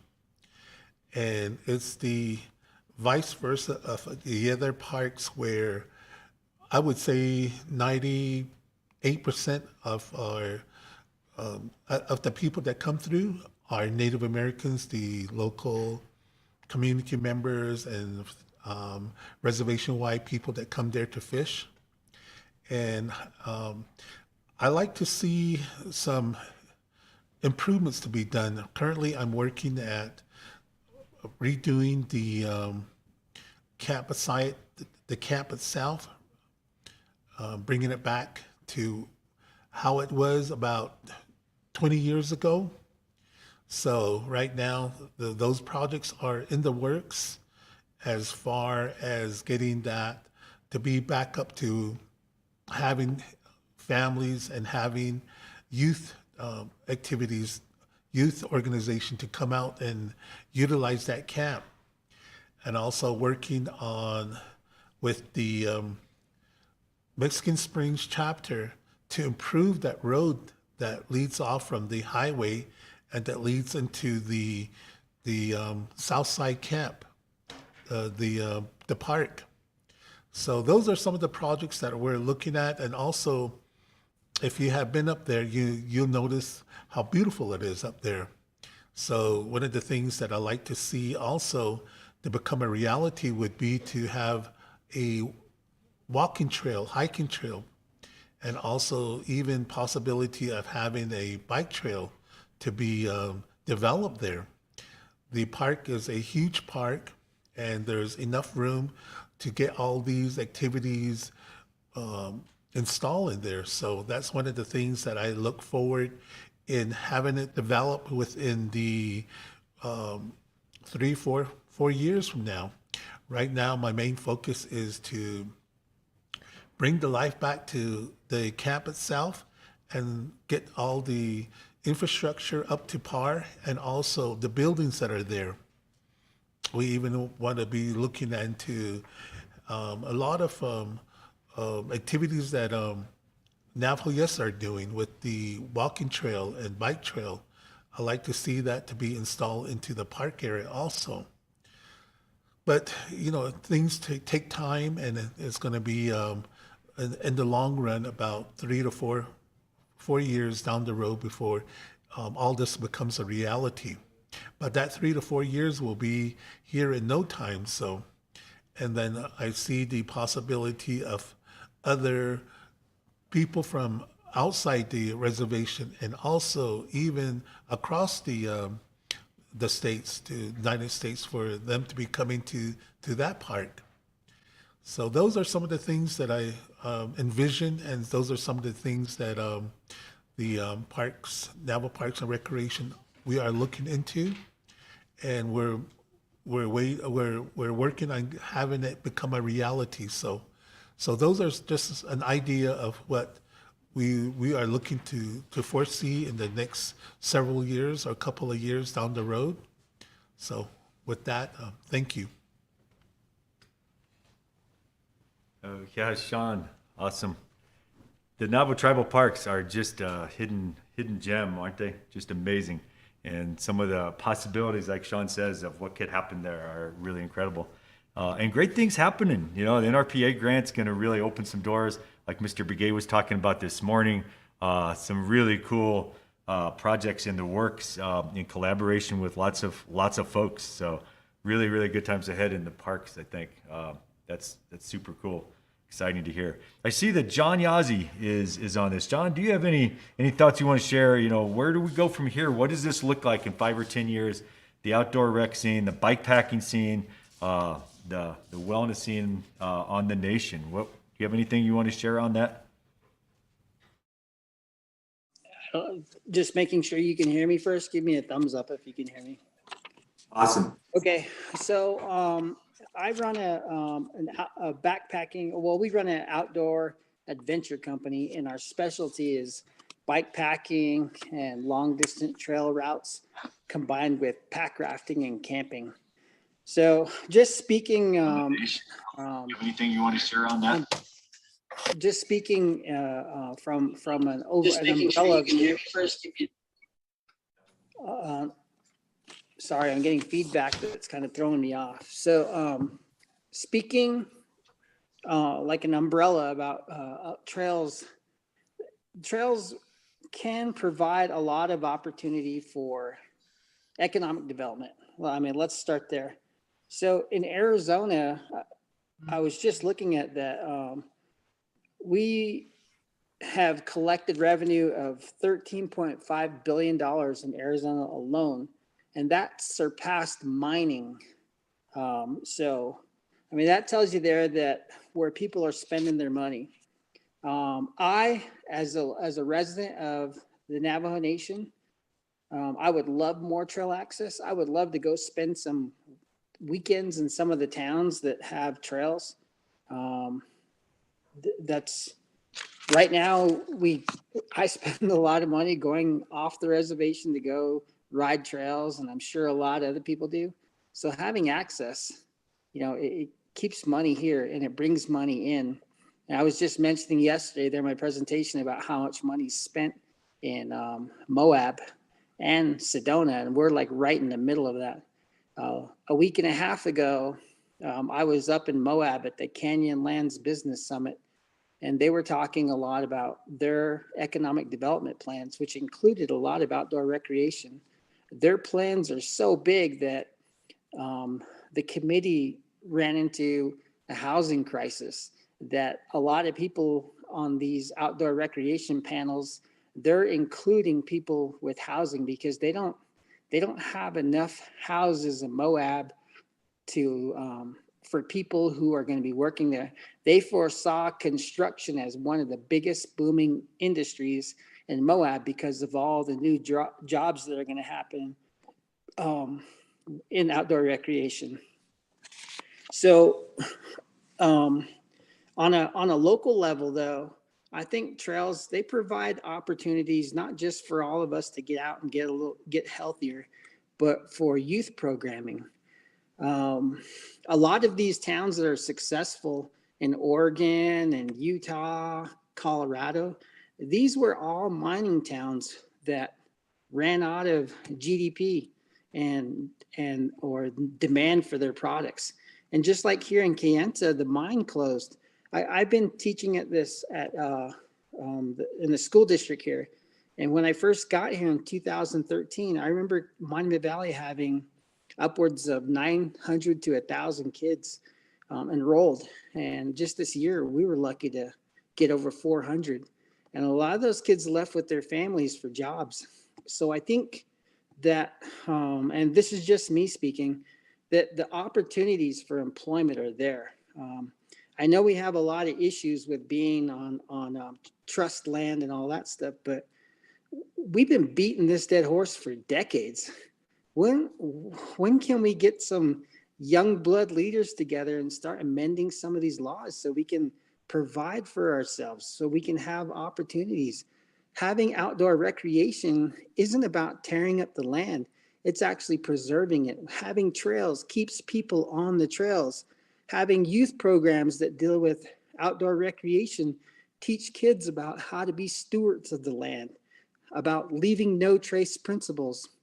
A lot of these river trips that Colleen and other people mentioned yesterday, those teach them the same things too about how to be stewards of land, understanding the biology and how we in our own homes, in our own little circle, can change some of the ways that we live so that we're ensuring that our resources last forever. That's the same things that we're teaching in our program. I just wish that we had more opportunities to do it here. But like I said, in Kayenta, we don't have any public trails. We can't just go hike anywhere. I've been turned away, even though I live here and my voter ID card's here. I've been turned away from people's land. And I get it. But give us the opportunities to come explain what we're doing. It might be your kids that come through our program. We're here to help everybody. Let's see. 5 years from now, I would love to see long distance routes. I don't know. I mean, I'm not sure if everybody's familiar with bike packing, but if you are, then I could see opportunities for what's called the long distance routes that's real similar to the San Juan huts. There's a tour that runs from Durango to Moab, and it's all dirt road and some single track trail. But there's companies that own huts along this route where they just drive up there and drop off food and water, and all their clients have to do is just ride from hut to hut, putting in 40 to 60 miles a day, enjoying some of the most beautiful scenery from Moab up on the San Juan Mountains. We have opportunities for that everywhere. I see all these abandoned hogans everywhere going around Black Mesa. My business partner's from, her family's from Forest Lake. So when we go up there and visiting, my mind is blown. There's so much opportunity for I don't know, economic development. But just the last thing I wanted to say is that if there ever a committee that would explore economic development in outdoor industry, please let us know. We'd love to come. There's a whole bunch of other Navajos and Native people out there that live in the area that are experts in their field. Luis is great at, he has his own river rafting company. We have other people who totally understand and are probably certified up the wazoo in other areas. I'm just barely, tipping the iceberg on what I do, but I have wilderness first aid, I have wilderness first responder, I have swift water rescue. I've taken all these things, these trainings, so that we're professional. We are professional people. So invite some of us. Let's sit down and have a think tank about, or start with one community and see where it goes from there. I'd love to come up and build trails in Monument Valley. Just let me know when. But the only thing that I don't have time for is because I'm a school administrator, and then plus we had some teachers resign. So I'm teaching courses too. I'm picking up where I can and helping out. I just don't have time to be at all these meetings to discuss land issues. But if there's anybody out there that's willing to do it, I'd love to come be on your team.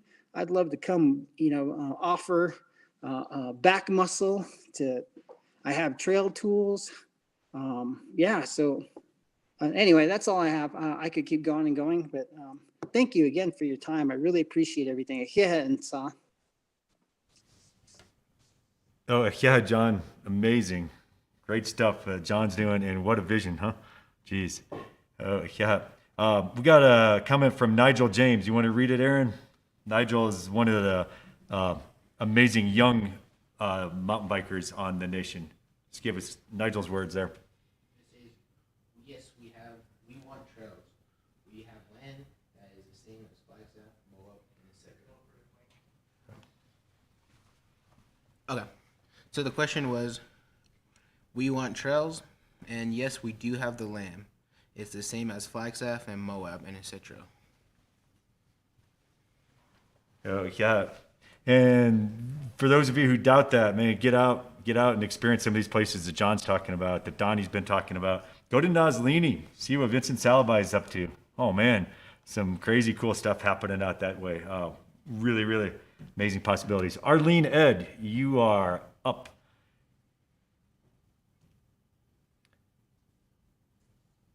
Arlene, and then I believe Donnie wants to go next as well. Arlene, are you still there? Yes, I'm here. Right. Yat good afternoon, everyone. She Arlene Edin she aro shantodo nasha aro Phoenix holiday ya hasti ako. Thank you for this conference. It's really informing and enlightening, and all the presenters you shared some great information.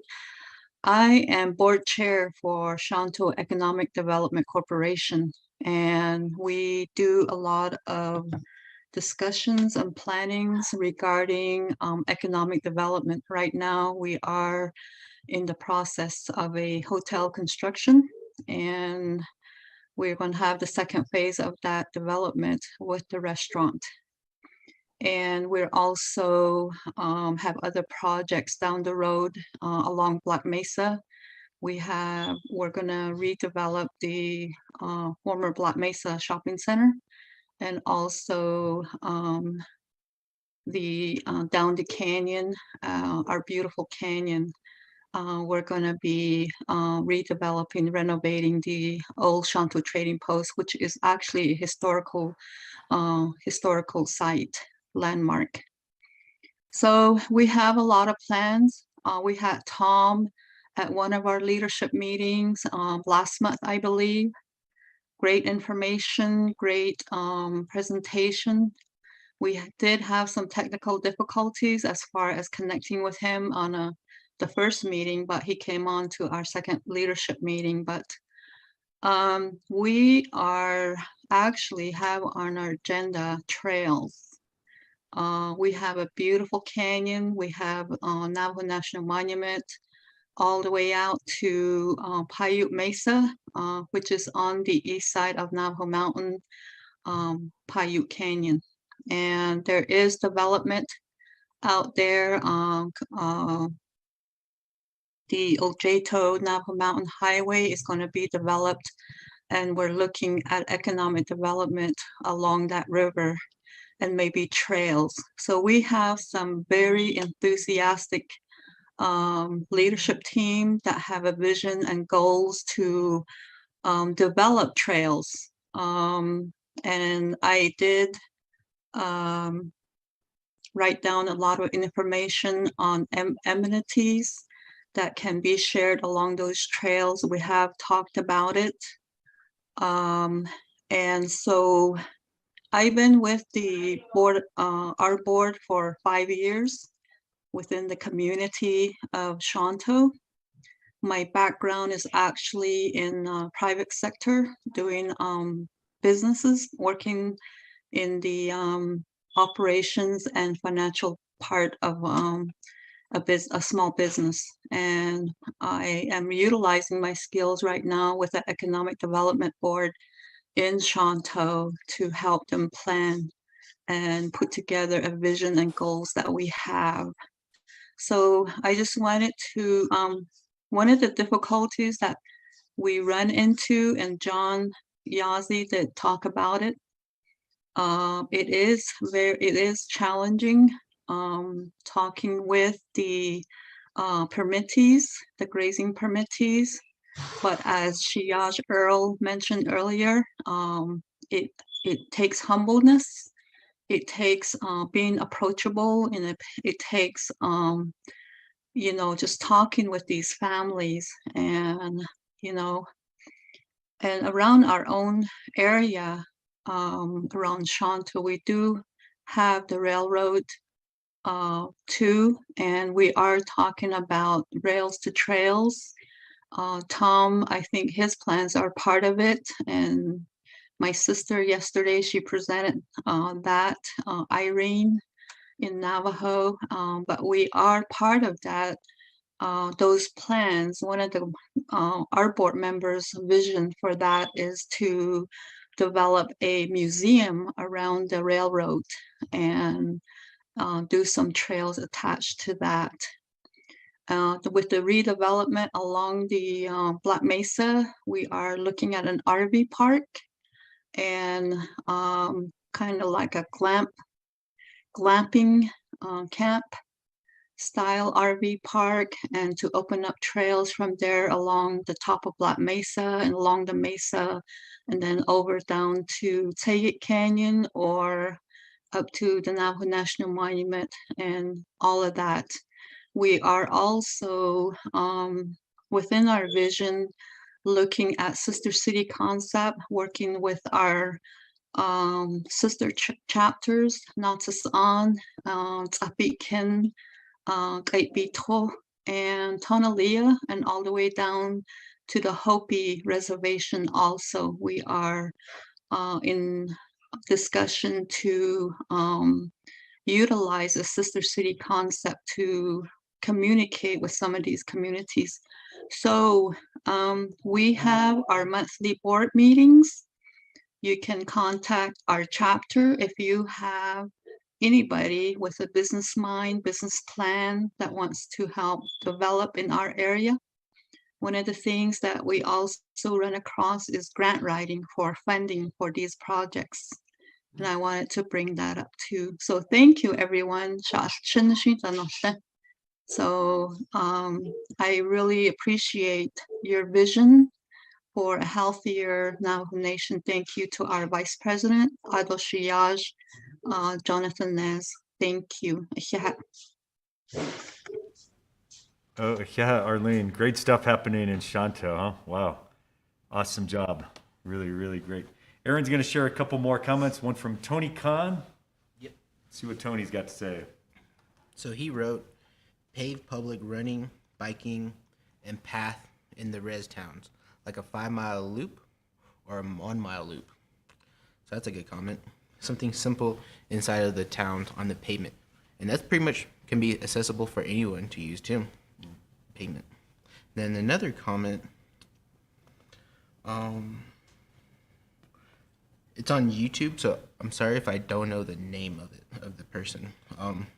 It says, I myself, my wisdom, your fitness journey is your own and yours alone. Yours are the only options that matter. To make your fitness choice serve your needs, not the needs of others. And then he wrote again, I encourage everyone to gain wisdom, approach your fitness with a more resourceful outlook. It allows you to circumvent the hardship assess with meaningful programs. Oh, yeah, Aaron. We're going to jump to Donnie in just a second. In the meantime, I want you to think about this vision too, right? So we're always talking about infrastructure. Think about an infrastructure of wellness. What does that look like on the nation in 5 or 10 years? There's trails all over the place. We know them. John's talking about Kayenta. There are trails in Kayenta, but they're not public trails. So how do we achieve public trails? And how do we even utilize, Aaron's talking about, and Tony Khan's talking about paved trails, maybe even sidewalks. That could be a trail of sorts, right? So let's think about those kind of things and kind of think outside the box. But like Aaron was talking about earlier, what if we reestablish little trailheads, little gathering places, little picnic areas or parks, if you want to call it that, where you have places with exercise stations, picnic ramadas, baby boulders, the slack lines, the horseshoe pits, the frisbee golf, these type of things in every little community. You know, you're talking about Chilchimbato to Kayenta bike route possibly. What about having a trailhead that has something like those features on both ends? You know, where you really have a place where people can go, picnic tables, something so simple where families can go and spend time together, right? Friends, kids can gather after school. You get the fresh air and light. And oh yeah, you get the health and wellness benefits too. But just think about what that would do to build our communities, not just our little health journey, if that's the only thing that we see, but think about the big picture and all of the things that go along with that. It really, really could be game changing, right? If you had every community on the nation that has either trails or trailheads with some of these amenities, some of these little park features, man, that would really be a game changer, wouldn't it? The infrastructure of wellness would be in place. And think about how that would affect our kids and folks growing up, the teenagers growing up, when they have these opportunities, they have these places. And anyway, just something to ponder. So many ideas, so many thoughts. Donnie Mose, I know, has got some things he wants to share. So let's go over to Donnie, and I think if anybody else is interested in speaking, go ahead and chime in. Just shoot a note to Raiji or Aaron here or Nelsa, so we know that you're up. But I believe Donnie has got some things he wants to share. So Donnie, you are on, sir. Well, thanks, Tom. Uh, just to reiterate what everybody has said in the past 2 days, you know, the potential is definitely there. I really like the way John Yazzie has been talking. You know, I'm from Monument Valley, by the way. I work for Utah State University. And last summer, we sponsored a race here for Tom, and we're going to do it again this summer. But the trails that we're using are actually all dirt roads that, you know, are well established. But we are in desperate need here to pick up some business. And when I say that, I mean, anytime we get visitors here that are passing through, I'm speaking tourists, they have bikes attached to the back of their vehicles, and they're driving by, you know, either on their way to Moab or to Sedona. And why not? Why can't they spend an extra night here to see some of the trails, some of the areas that we have envisioned as you know, part of their trip or their journey? Make this a mecca as well, a spot where they can, a destination point where they can plan on some of their trails. You know, John probably seen some of these YouTubers that travel around the nation and on biking trips. And, you know, this is a great opportunity for the Navajo Nation to be recognized. And I also share the vision of having long distance trails from Monument Valley to Kayenta to Chilchimbato. I would be a great route. And from Chilchimbato to Chinle, you know, that would be a heck of a ride for a bike packing route. I'm just a great advocate for biking and fitness, and you know, as I've come to know Tom and what he's about, I've really jumped on board, and I hope that we can plan some more projects together. Looking forward. I've had now the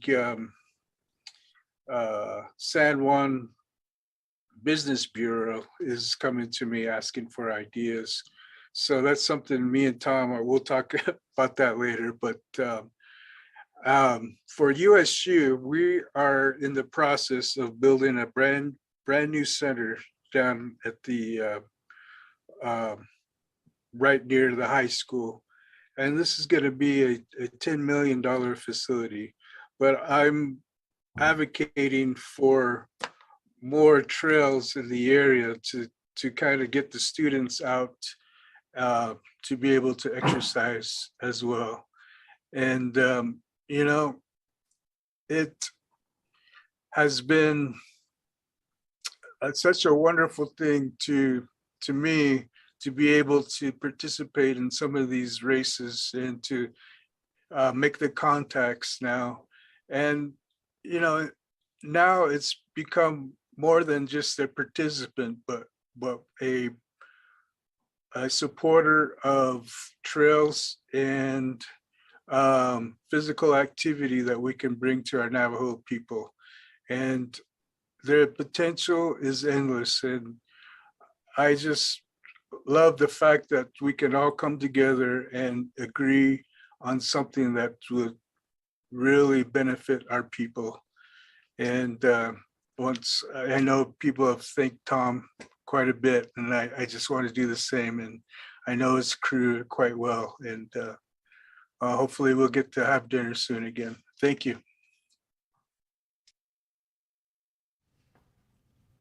Oh, yeah, Donnie. Wow, great words. Another great example of what's possible, what could be. All right. Is there anybody else who is wanting to share?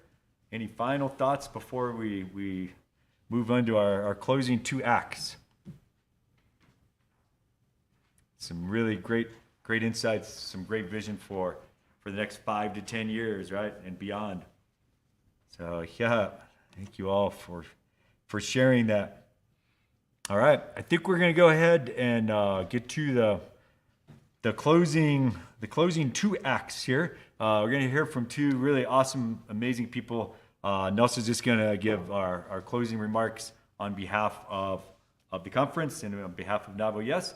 And then we're gonna have a closing song and prayer from Mr. Frank Fatt, who is one of our board members and just a all around amazing dude. So, all right. Nelsa, the floor is yours, and we'll see y'all on trail. Wow, has come to this. So what an amazing 2 days of great information from all of our presenters, everyone that chimed in, everyone that commented, everyone that, had questions. We thank you very much. We're Navajo Yes is a really community-based organization, and that's what we're all about, getting everybody involved. We can't thank you enough, our presenters, for your time on your take on this beautiful land, on the Navajo Nation. We're all looking forward to many more new projects, trails, all across the Nebukea. There are endless possibilities out there on this appreciative land. I want to encourage more of our local families to get out on the trails as well. We do have a beautiful land here. We don't need to travel to Sedona or, various cities just to get a trail, to get our families out and about. There are many places to explore, despite all the challenges that we face, whether it be in this pandemic, or land issues, or behind the scene issues. Our health is of utmost importance. We all need to continue to stand strong. Getting outdoors has many reaping benefits all around. We can only say so much, but it takes all hands on deck, all minds, for all these projects to continue and put our words into actions to get these projects and trails going. Again, we had a fantastic 2 days. You're more than welcome to email us, Navajo Yes, for any content that was presented for the last few days, or you can email Tom chuskaman@yahoo.com or navajoyes.org. Continue to keep a lookout on all of our upcoming events for Navajo Yes, such as the MV Ultra that's coming up on March 5th. You don't want to pass that up. Most likely that's going to be our only Ultra event for the next year, so you don't want to miss that. Bike ride from Chilchibito to Kienta on March 17. Come on out. St. Patrick's Day, our new event in Biclavito, Last Man Standing, March 26th and 27th. It'll be a great event, and we want to encourage everybody to be there and cheer on our runners that will be running for who knows how many days. So this will include our Navajo Trails and Outdoor Recreation Conference today. We want to thank Navajo Nation President Nez, thank you. Thank you to the First Lady, Cecilia Nez, and Sonia here, thank you. Thank you to Myron Lizer. Thank you to our tech guy that's been holding down for us. Thank you to everyone who has helped out. Thank you, Ryan and Raiji and Aaron. It's always a pleasure to work with you guys. You guys are doing amazing work and continuous work out on the trails. And last but not least, I want to give a huge thanks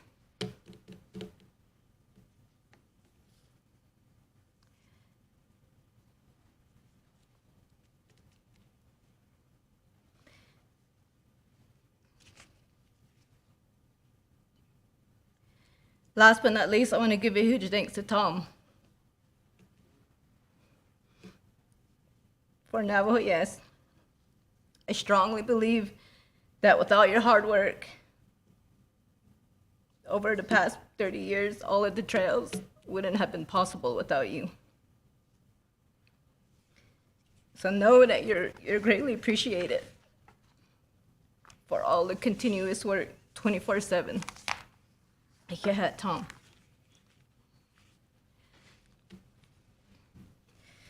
So from here, I want to introduce you to a mountain biker, a hiker, a rancher, a runner, and above all, a father. We will end the session with a closing prayer with another amazing individual, Frank Fatt.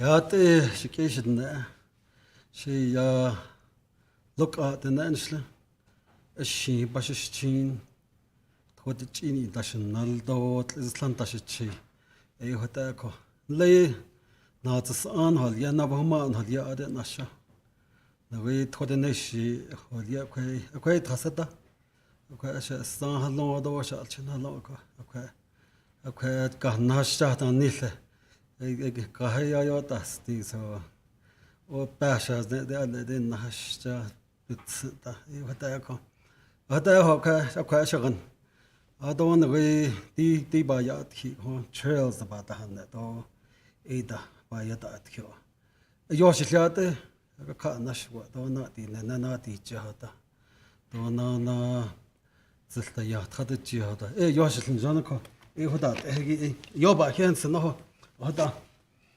shilol jishko e hoda an jano be ya te hoda ilte be thaya hot e be khadel ze be sakes ya te alle da han sakes ta it ad bit shahatan jaga lego tajdil ge da bi hachil go joda nena skui do sani ma sandon hichi our forefathers e put amtan thinna get up early in the morning and go run while you're running yell while you're running out there the spirit people the holy people can recognize your voice and your health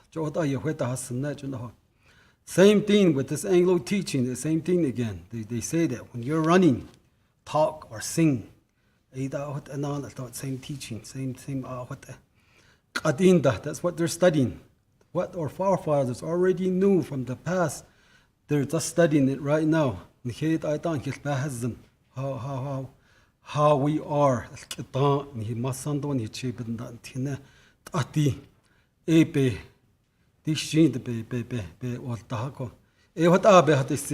want to share that much. Listen, not kichu dish inson. Late out there when I was out there in the heat. I was sitting on a mesa. Shantin, Titina. Lady got across the Iljoda, Aden Haltina. Aden Tin, the Yoshan hadn't that someone Haltina. What isn't Senigi, Benachi, what's our shoot is Benashan Toki, Stobenash Benitra, what it was.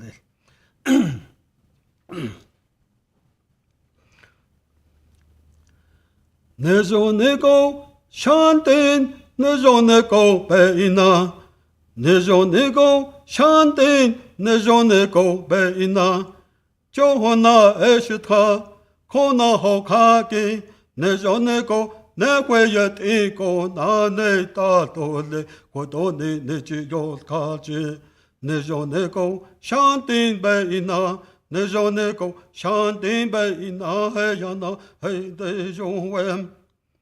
Kona Hokaki, Shantin, Nihitse Behwayet Ego, Nane Tatole, Kona Hokaki, Netzabaka, Netzabat, Neata Hojoni, Nejoneko, Benane Tato, Yana Hene, Nanase, Jelaka Hojon, Betkatetin, Betatko benige ketla da hashoko nane tato deliana heine. Shantin nejoneko beina nejoneko shantin beina nejoneko shantin beina heyana heine joa. Hotako adonan la digin the na tashi de la shi na sam begin with ye. Le gonde da le olje khoj do na le na ts aj do le ts nez aj gonde da ko isen na sam begin le da hash kenne ni tatalien askit in the talien do na hebert laughter the talia bak Navajo do look nez the talia eta begin ada betahit isen nige na zan tahyo alchen na zan be yehin nudging, but the Hassan be jehal nudging. The earth has a heart, and the Father sky has a heart and has a mind. So this song is composed way back, way generation back, by the Spirit people, the holy people make this song. So it's just been carry on to here. We still use these songs as our guidance and or the way the earth moves, the way the whole spirit, the earth spirit, it begin. That's what they shared with me from my uncle Herbert Laughter. He shared me those stories with me. So I'm going to use that song. Hey, ne ya be ya jenesle ye be ya jenesle ye be ya jenesle ye be ya jenesle ye be ya jenesle ye nesle ye. Ne yo na hosana be yajen neshleye sa na be yajen neshleye be ge hojon go be yajen neshleye be yajen neshleye be yajen neshleye ne yo ya delke be yajen neshleye sa na be yajen neshleye be ge hojon go be yajen neshleye be yajen neshleye be yajen neshleye ne yo na hos zilistani ye be yajen neshleye sa na be yajen neshleye be ge hojon go be yajen neshleye be yajen neshleye be yajen neshleye ne yo to istana be yajen neshleye sa na be yajen neshleye Beke hojon go be yajen neshleye be yajen neshleye be yajen neshleye ne yo chahat ke be yajen neshleye sa na be yajen neshleye beke hojon go be yajen neshleye be yajen neshleye be yajen neshleye ne yo ha yol kale be yajen neshleye sa na be yajen neshleye Beke hojon go be yajen neshleye be yajen neshleye be yajen neshleye ne yo hasheyat ke be yajen neshleye sa na be yajen neshleye beke hojon go be yajen neshleye be yajen neshleye be yajen neshleye ne yo hashe owan be yajen neshleye sa na be yajen neshleye beke hojon go be yajen neshleye be yajen neshleye be yajen neshleye ne yo ta alke be yajen neshleye sa na be yajen neshleye beke hojon go be yajen neshleye be yajen neshleye be yajen neshleye ne yo ta alsoye be yajen neshleye sa na be yajen neshleye beke hojon go be yajen neshleye be yajen neshleye be yajen neshleye ne yo ta de be yajen neshleye sa na be yajen neshleye beke hojon go be yajen neshleye be yajen neshleye be yajen neshleye ne yo inet ana be yajen neshleye sa na be yajen neshleye beke hojon go be yajen neshleye be yajen neshleye be yajen neshleye ne yo hot ela ko education na hol so ko shi dole shi e tourism non clean dole e hot senibe e hot e dole e hot ka shi dole e hot ela so